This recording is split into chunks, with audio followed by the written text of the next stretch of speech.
Imagine being tasked with managing the food supply for a bustling medieval castle, home to hundreds of knights, servants, and nobles. With no access to modern conveniences like refrigerators, freezers, or even ice boxes, ensuring a steady supply of fresh provisions might seem an insurmountable challenge. Yet remarkably, these stone fortresses developed ingenious methods that allowed them to preserve food for months, and in some cases, even years. It may seem impossible by today's standards, but medieval ingenuity proved more than capable of overcoming this daunting task. For centuries, castle kitchens honed the craft of food preservation, employing surprisingly advanced techniques that enabled them to store enough provisions to sustain over 1,000 people for months on end. These methods combined clever engineering, practical science, and meticulous planning to ensure the castle's inhabitants were well fed, even through harsh winters or prolonged sieges. So, how exactly did they manage it? Let's begin beneath the castle itself. Medieval builders understood the value of digging deep below their fortresses,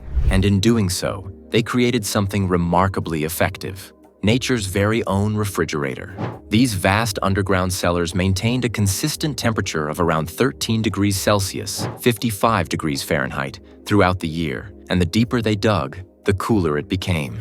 Castle designers were well aware of this natural phenomenon and used it to their full advantage. These cellars weren't just crude storage spaces. They were carefully planned labyrinths, with different levels designed to house specific types of food. The lowest chambers, where temperatures could dip into the high 40s Fahrenheit, around 8 degrees Celsius, were ideal for storing milk, cheese, and fresh meat.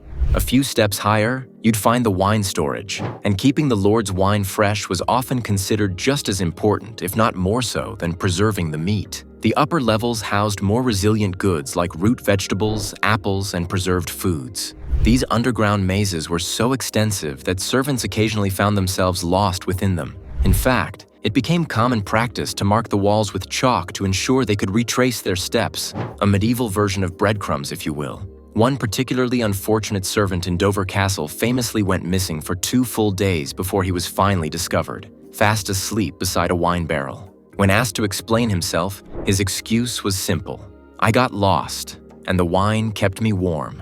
Remarkably, he kept his job, perhaps a testament to the castle's understanding that sometimes a little wine is just what's needed to get through a long day's work. Surprisingly, these underground food vaults weren't without their problems. Rats were a relentless menace, and castle records tell grim stories of entire winter cheese supplies being devoured by rodent invasions. Flooding posed another serious challenge. Few things were as disheartening as discovering your carefully stocked root cellar had transformed into an underground pool. Despite their impressive design, these cellars couldn't solve every preservation problem, which is why salt became medieval Europe's most powerful weapon against spoilage. Ever wondered why we describe someone as being worth their salt? Or why the word salary exists? Both phrases stem from a time when salt was quite literally worth its weight in gold. Medieval castles consumed staggering amounts of it. Records reveal that an average-sized fortress could use up to 5,000 pounds a year of salt, enough to fill a small bedroom. Managing this precious resource was a serious responsibility, entrusted to a specialist known as the salt master. Yes, that was a real job. This individual knew precisely which type of salt worked best for different foods. Fine white salt was ideal for preserving dairy and delicate meats, while coarse sea salt was the go-to for tougher cuts and fish. The science behind it was straightforward yet effective. Salt draws moisture out of food, and crucially, out of the bacteria that cause spoilage. No moisture meant no rotting, ensuring the castle's supplies remained safe to eat for far longer. Thanks to this invaluable role, salt merchants became the medieval equivalent of tech billionaires. A single pound of good salt could fetch the price of an entire sheep, and the wealthiest traders controlled fleets of ships to distribute their precious cargo. Naturally, this level of value led to some creative criminal schemes. Records describe merchants attempting to sell fake salt made from finely ground white stones, a medieval scam that truly took assault and battery to a whole new level. Even castle doctors found a use for salted foods in their medical practices. Headache? Try some salted fish. Stomach upset? Preserved lemons might be the remedy. Though given the often bizarre nature of medieval medicine, salted foods were likely one of the least unusual prescriptions available. But salt wasn't the only trick up a castle's sleeve when it came to preserving their precious food supplies. Sometimes, medieval castles relied on a smokier solution to keep their food fresh. The castle smoking yard was essentially a medieval barbecue joint, Though without the paper napkins or heated debates about sauce recipes, these dedicated smoking houses, capable of processing up to 200 pounds worth of meat per day during peak seasons, were typically built just outside the castle walls. This kept the smoke, and more importantly, the fire risk, at a safe distance, while still allowing castle staff to keep a watchful eye on their valuable supplies. The sheer volume of smoked meat required to sustain a castle was staggering. Court records reveal that a castle supporting 150 people needed around 18,000 pounds worth of smoked meat to survive the winter. With such a vital food source at stake, it's no surprise that these smoking houses were closely guarded. Losing a winter's supply of bacon to thieves could be disastrous. Each type of wood used in the smoking process brought its own distinct flavor and preservation qualities. Oak was the most popular choice for meats. It burned slow and steady, producing a rich, deep smoke that could preserve cuts for up to 4 months. Applewood, on the other hand, was reserved for special occasions, ideal for smoking wild boar or venison destined for the Lord's grand feasts. Alderwood was prized for fish, giving salmon and trout that delicate, smoky flavor still appreciated today. The castle's smoke master, yet another highly specialized role, knew precisely which wood to use and when. Timing was everything. As late autumn approached, the smoking houses would be in full swing, often operating 3 or 4 chambers at once. The process was slow and meticulous. Some cuts of meat needed weeks in the smoke to cure properly, while large hams could take up to 3 months to reach perfection. Castle records describe smokemasters working in shifts to keep the fires burning steadily day and night. Interestingly, many of these medieval smoking techniques wouldn't look out of place in a modern barbecue pit. The key difference? Medieval smokemasters didn't need to worry about snapping the perfect brisket photo for social media. While smoke worked wonders for preserving meat and fish, vegetables presented an entirely different challenge, one that demanded a far more labor-intensive solution. Medieval castle kitchens took the art of pickling to impressive heights. Archaeological excavations have revealed enormous pickling vessels in castle ruins, some capable of holding up to 100 gallons, enough to preserve around 800 pounds worth of vegetables in a single batch. That's a serious amount of medieval pickles. Records from Dover Castle reveal that castle kitchens often pickled between 40 to 60% of their annual vegetable harvest. This clever strategy effectively transformed their castle gardens into a year-round supply of vital nutrients, particularly vitamin C, essential for staving off scurvy during the harsh winter months. But this wasn't limited to just cucumbers and onions. Castle cooks pickled everything they could get their hands on. Cabbage? Naturally. Turnips? Absolutely. Even eggs preserved in beet juice were popular, turning a vivid purple hue that undoubtedly amused more than a few castle children at the dinner table. Some castles even pickled imported fruits like lemons and oranges, rare and precious commodities usually reserved for the lord and his family. One medieval cookbook tells the story of a particularly irate baron who threatened to throw his cook in the dungeon for serving his prized pickled plums to the common soldiers. Castle gardens weren't merely decorative. They played a crucial role in supplying herbs specifically for pickling. Dill, garlic, and mustard seeds were staples, but the unsung hero of the pickling process was vinegar. So vital was vinegar production that most serious castles maintained their own dedicated vinegar-making operation, often tucked away in a secluded corner of the grounds. After all, fermenting vinegar wasn't exactly the most pleasant-smelling process. Pickling was such an essential craft that many castles employed a dedicated pickle master, a specialist tasked with recording every batch, ensuring each jar was properly prepared and preserved. Remarkably, some of these medieval recipe books have survived the centuries, offering valuable insights into their surprisingly sophisticated techniques. For instance, medieval picklers knew that adding grape leaves to their jars kept vegetables crisp, a clever trick that modern pickling enthusiasts still use today. When it comes to preservation techniques that have truly stood the test of time, few methods rival one sweet solution that medieval castles couldn't get enough of: honey. So remarkable is honey's stability that archaeologists have unearthed jars of it still perfectly edible after thousands of years. Medieval castle dwellers understood honey's almost supernatural preserving properties, which is why they maintained extensive bee yards roughly a quarter mile from their walls. These hives weren't simply tucked away for safety. They were deliberately positioned near flowering meadows and orchards to ensure a steady supply of nectar. A well-run castle bee yard typically contained around 100 hives spread across multiple locations, producing enough honey to meet the castle's needs for both food preservation and medicine. Castle beekeepers, known as apiarists, were a unique class of skilled workers. Unlike most castle staff, they lived in small cottages near their hives rather than inside the fortress itself. This separation wasn't without perks. Beekeepers received extra rations of ale, thanks to the widely held belief that drinking helped prevent bee stings. Whether or not that theory held any truth, beekeepers were well compensated for their expertise. The castle infirmary kept its own dedicated honey stores, with specific varieties used for different treatments. Light spring honey was prized for soothing coughs and healing wounds, while darker autumn honey was reserved for preserving fruits and meats. In some cases, castle kitchens even prepared specialized honey-preserved foods designed for sick patients, medieval hospitals' version of get well soon treats. In the castle kitchens, honey's versatility went far beyond sweetening. Fresh fruits were dipped in heated honey to create a protective coating. Root vegetables were layered between honey-soaked linens for prolonged storage. Even fish were packed in honey for long journeys, preserving them with remarkable success. One medieval recipe book even describes how to preserve entire geese in honey, though it wisely omits instructions on how to stop hungry servants from sneaking spoonfuls of the precious preservative. The science behind honey's incredible preserving power is fascinating. Its exceptionally high sugar content prevents bacteria from growing, while its natural hydrogen peroxide acts as a potent germ killer. Honey's acidity further inhibits microbial growth, and bees even add an enzyme that converts it into a powerful antibacterial substance known as honey superoxide, giving it an almost immortal shelf life. Given its remarkable properties, it's no wonder medieval castles valued their beekeepers nearly as highly as their master builders.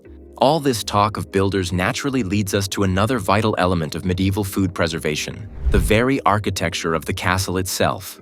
Every stone, every passageway, and every window played a carefully calculated role in keeping food fresh. Medieval castle architects were essentially engaged in a monumental game of Tetris, strategically fitting food storage spaces into the castle's overall design.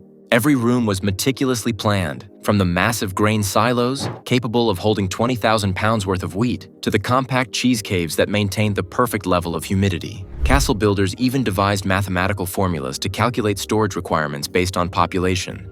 For every 100 residents, roughly 1,000 square feet of specialized storage space was needed. But the true brilliance lay in their innovative ventilation systems. Castle builders employed a technique known as pressure differential ventilation, essentially nature's version of air conditioning.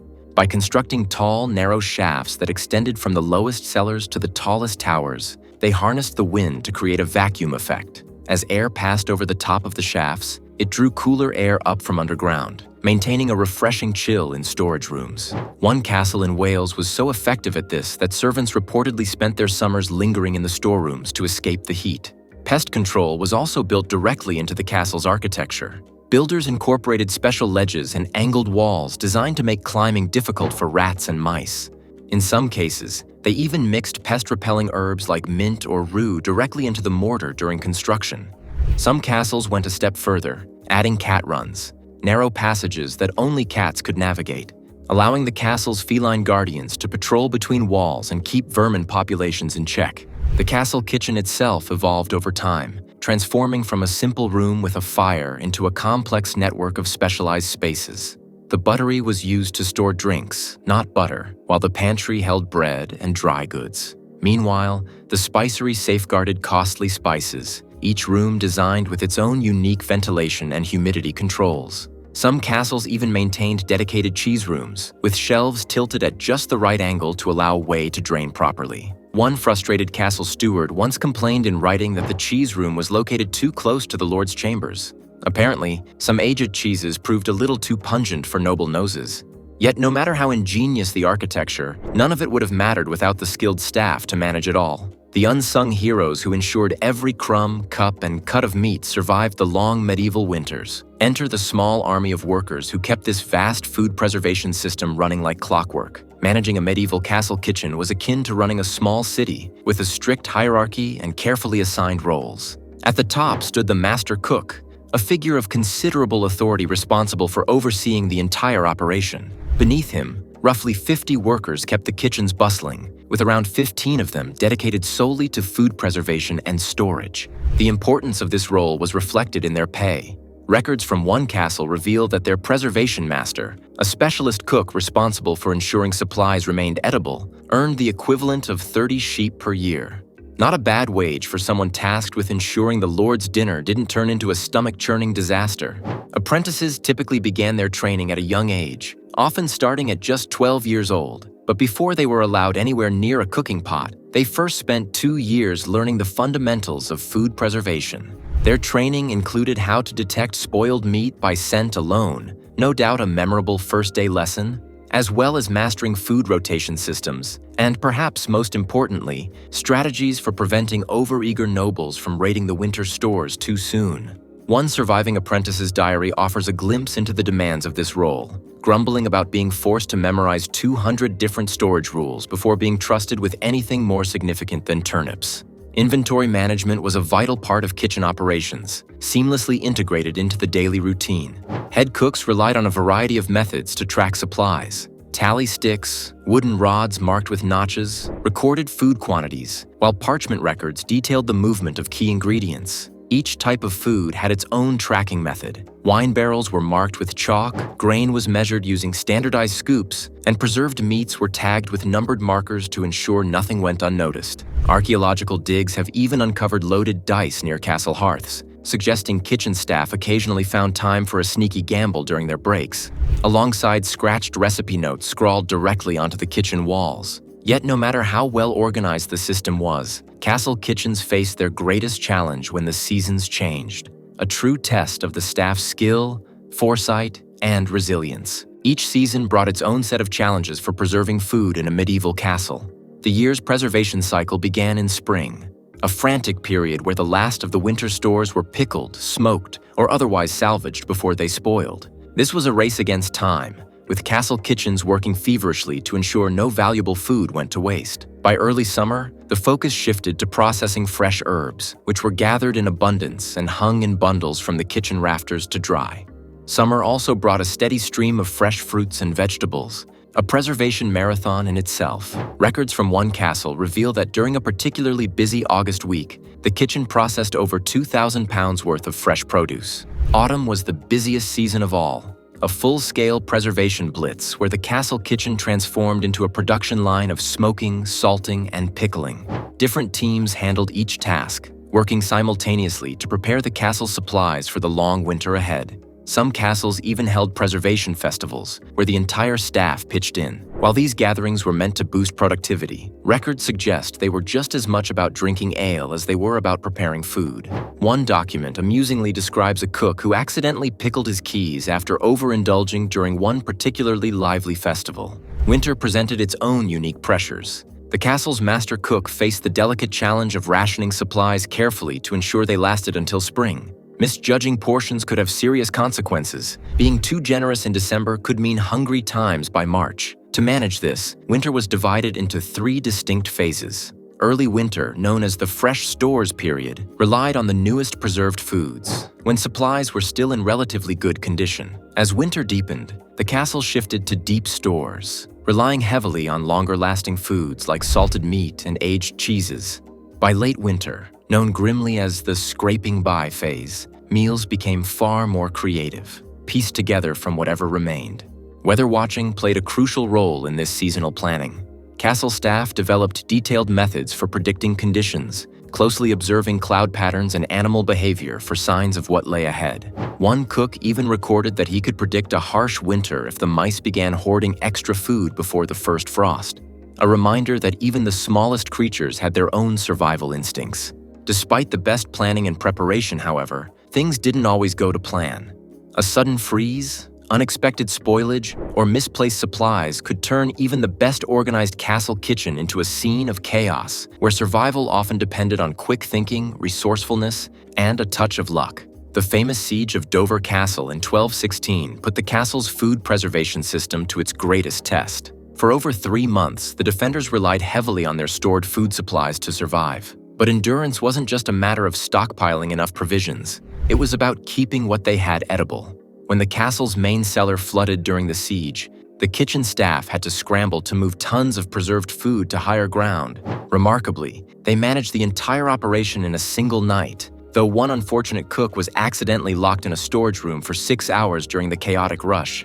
Castle kitchen records revealed just how inventive the staff became when faced with emergencies. After rats chewed through grain storage bags, cooks began storing grain in sealed clay pots to protect it. When mold wiped out an entire season's cheese supply at another castle, they introduced a new system, rotating cheese wheels daily and rubbing them with vinegar to ward off spoilage. This medieval form of quality control became a serious business, and the food tasters were tasked not only with detecting poison, but also with identifying signs of decay. Spotting spoiled food was a skill that relied on all the senses. Cooks learned to listen carefully when tapping on preserved jars, recognizing that different sounds could reveal hidden problems. The texture of cured meats was another clue.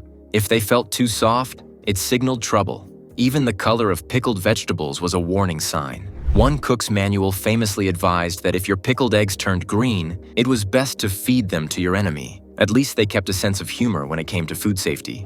Despite their best efforts, spoilage was inevitable. Castle records indicate they lost around 20% of their preserved food each year. Surprisingly efficient given the lack of refrigeration. When things went wrong, cooks had backup plans. Spoiled grain could be sprouted on castle windowsills for fresh greens. Questionable wine was turned into vinegar, and whatever meat could be salvaged was quickly smoked to extend its lifespan. Looking back at these medieval preservation techniques, it's remarkable how many of them are still with us today.